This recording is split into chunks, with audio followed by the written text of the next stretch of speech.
Homicides and non-fatal shootings are down this year in Indianapolis. That's right, and the city's Office of Public Health and Safety believes a program it started less than 2 years ago has really helped. Our Emily Longnecker is here tonight to share details on the program, what they say is working, and what gaps still exist. Emily?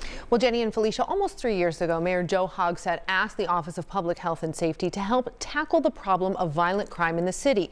Their response was to start a program that sent people into the communities seeing the most violence. That program is funded by American Rescue Plan dollars, but that money is going away after 2023. So where will the funding come from to keep the program going?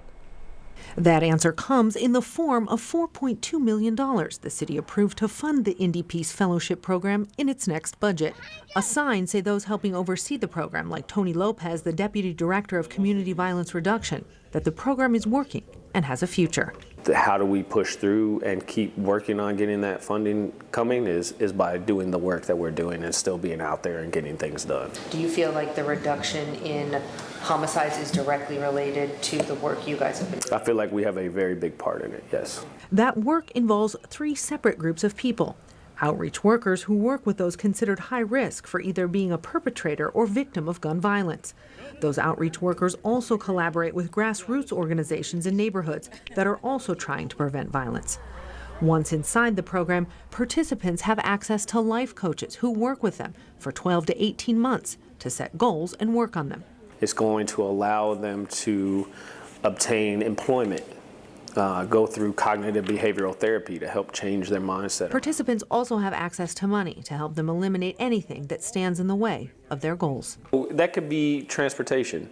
Sometimes that's housing. When a homicide or shooting does happen, the program has a third group, violence interrupters, who go to scenes to give community support and help prevent retaliation. How can we help them to keep them from wanting to retaliate, from turning that one homicide into 2, 3, 4. Last year, the program had 70 participants. In 2023, that number grew to 108.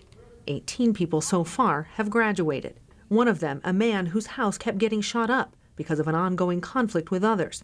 That's not his reality now. He's got a job, he's got some goals that he wants to do when it comes to other work, and he's going to keep working with that life coach. And while that's just one story, Lopez believes there are more like it to come as the program continues.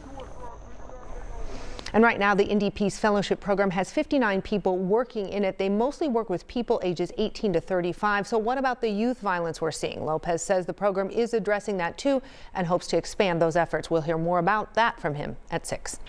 Okay, giving us update on community developments. Thank you so much, Emily.